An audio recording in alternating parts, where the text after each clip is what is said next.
Um dia de cada vez caminhando pela palavra de Deus com reflexão, propósito e vida real. E sim, esse áudio está sendo ao vivo, sendo gravado às 7h30 da manhã. Seja muito bem-vindo ao Bíblia 365 na prática. Hoje é o dia 109 da nossa jornada, dia 19 de abril, e seguindo o nosso cronograma, os textos de hoje são Levítico 23, Salmos 30, Eclesiastes 6 e 2 Timóteo capítulo 2. Saiba que Deus é um Deus de relacionamento e ama se alegrar com seus filhos.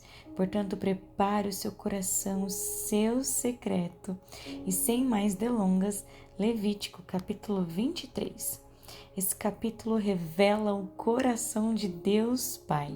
Ele não é um Deus distante, frio, apenas de regras.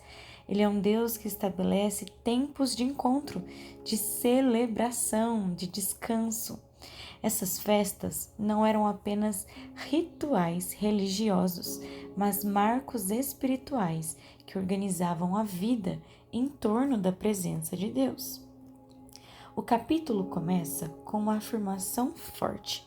São estas as minhas festas. Ou seja, não são festas do homem, são convites divinos. Deus está literalmente dizendo: separem tempo para mim, para estar comigo, para lembrar quem eu sou e quem vocês são em mim. Isso revela um pai que deseja proximidade, um pai alegre que se relaciona com seus filhos. O sábado aparece como o primeiro princípio, o descanso. Já vimos que no Novo Testamento, o sábado não é apenas um dia, mas um princípio que se cumpre em Cristo. O verdadeiro descanso é viver em Deus, confiar nele, parar de tentar controlar tudo. Não é só parar de trabalhar, mas é um descanso da alma. Depois vem as festas da Páscoa e dos pães sem fermento, que apontam para a libertação. Israel celebrava a saída do Egito. Hoje, na Páscoa, celebramos Jesus, o Cordeiro que nos liberta do pecado, o nosso Egito, o nosso pecado. O fermento, muitas vezes associado ao pecado, ele é retirado, mostrando uma vida de santificação nas festas dos pães sem fermento. A festa das primícias significava honrar Deus com o primeiro. Antes de desfrutar da colheita, o povo entregava a ele. Isso era confiança, Deus em primeiro lugar. No Novo Testamento, lá em 1 Coríntios 15, Cristo é chamado de nossas primícias. Tudo começa nele. Pentecostes, 50 dias depois, era a celebração da colheita. Em Atos 2, é quando o Espírito é derramado. Ou seja, aquilo que era agrícola se torna espiritual. Deus colhendo um povo cheio do Espírito.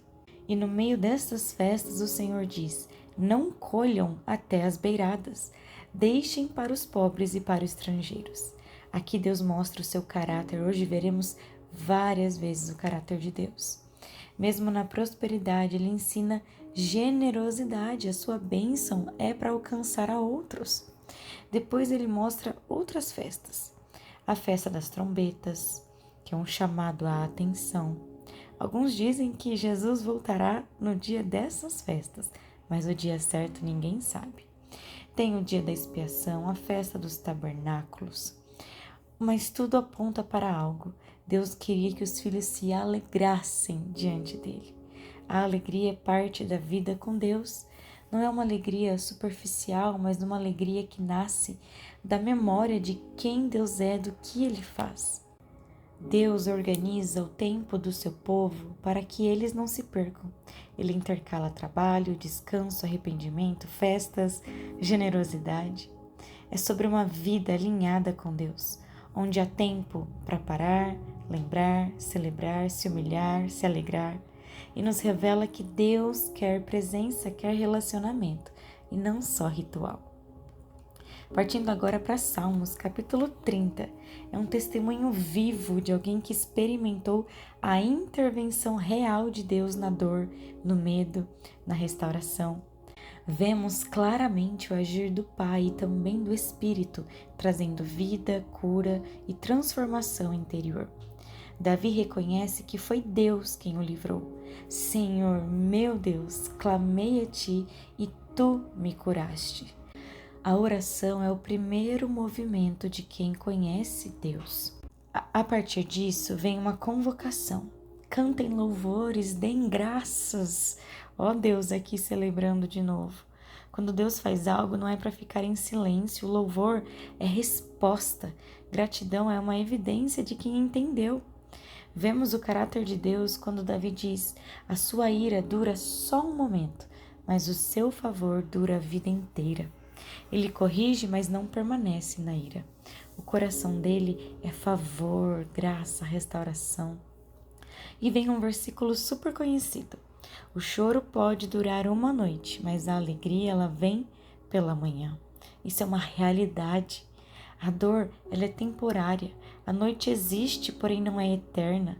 Deus não permite que a noite tenha a palavra final. A alegria é a certeza de que Deus já está trazendo um novo amanhecer. Davi registra que quando estava bem, disse que jamais seria abalado. Mas quando Deus escondeu o rosto, ele sentiu medo. A nossa segurança está na presença de Deus. Quando tudo está bem, é fácil confiar em nós mesmos. Mas quando Deus permite um silêncio, entendemos que Ele é quem sustenta tudo. Então Davi volta ao lugar certo, o clamor. Ele reconhece que sem Deus não dá. A vida perde o sentido e o final é poderoso. Tornaste o meu pranto em dança, me cingiste de alegria. Hoje nós estamos vendo como Deus é alegre e ama celebrar com seus filhos, celebrar cada transformação. Ele não apenas tira a dor, mas Ele nos transforma. O nosso choro vira dança. Para quê? Para que o meu espírito te cante louvores e não se cale, Senhor. A sua vida se torna um testemunho vivo, porque a noite pode até chegar, mas ela nunca vence Deus. Partindo para Eclesiastes, capítulo 6, continua essa linha profunda de Salomão, mostrando um vazio que não está na falta de coisas, mas na incapacidade de desfrutar delas. Hoje temos visto que Deus ama filhos que desfrutam, que são alegres.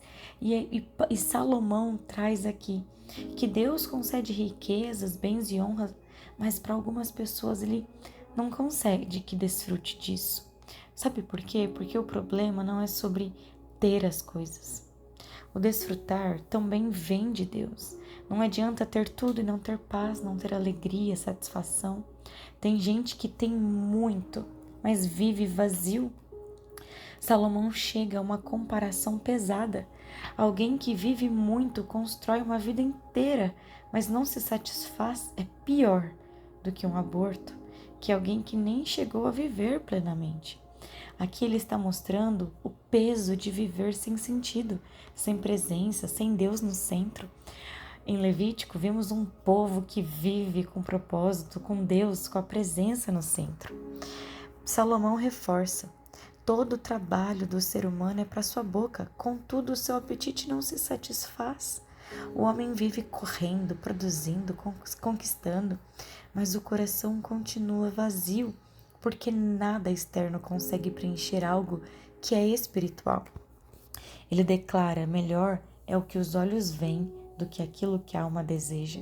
Não é sobreviver sem sonhos, mas viver satisfeito com o que Deus já colocou nas suas mãos, ao invés de viver sempre desejando o próximo nível, o próximo degrau, a próxima conquista. Sabe aquele perigo de sempre viver no quando eu tiver, quando eu chegar lá? O homem não controla a vida, não controla o tempo, não controla o futuro. Isso liberta, não temos o controle de quase nada. O homem acha que sabe o que precisa, mas só Deus realmente sabe. Sem Deus, até a vida mais perfeita perde o sentido. Com Deus, até o simples é suficiente. Pois não adianta conquistar o mundo e perder a capacidade de desfrutar a vida com Deus. Não é sobre o quanto você tem, é sobre quem você tem. E para finalizar o dia de hoje, 2 Timóteo, capítulo 2, fala de maturidade espiritual. Paulo escreve como um pai, mostrando que a vida com Cristo é sustentada pela graça, mas vivida com responsabilidade e propósito. Ele começa pedindo: fortifique-se na graça que há em Cristo Jesus. Tudo começa na graça. Não é na força humana, na sua capacidade. Essa graça não é passiva, ela fortalece, capacita e sustenta.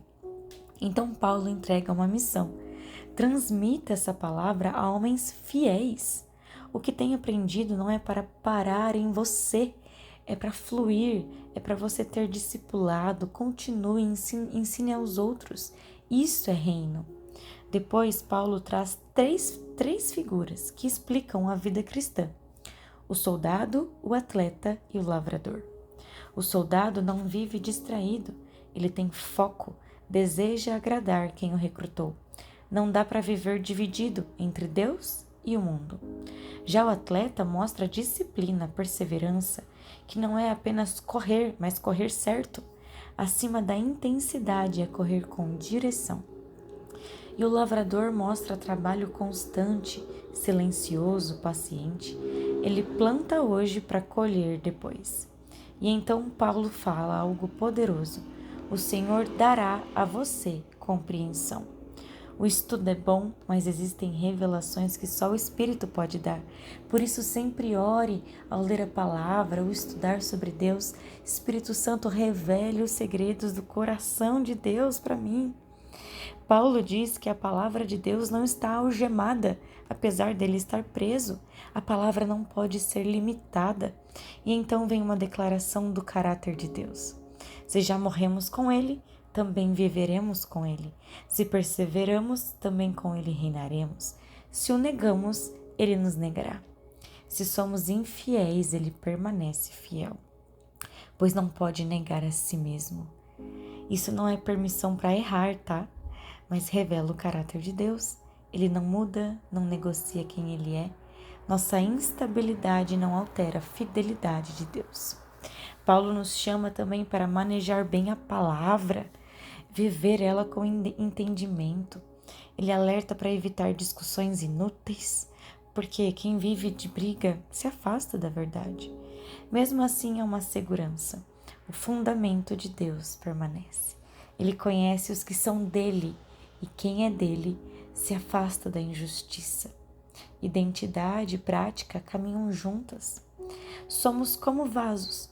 Podemos ser vasos de honra, mas também vasos de desonra. A decisão é nossa. O servo de Deus não pode viver em brigas. Deve viver com mansidão, paciência, ensino e amor. Deus te sustenta pela graça, mas te chama a viver com maturidade, sendo um instrumento de honra em tudo. Querido Deus, obrigada pelo dia de hoje. Obrigada pela tua presença, tua graça. Obrigada porque o Senhor nos revelou tanto sobre o teu caráter hoje. O Deus Pai, o Deus que ama se alegrar com os seus filhos, que permanece o mesmo, que transforma o choro em alegria, que nos leva para este lugar de celebração. O Senhor é este Pai que cuida, que lapida, mas que ama desfrutar a vida conosco. Que possamos aprender, ó Deus, a desfrutar deste lugar com o Senhor. Em nome de Jesus, amém e amém.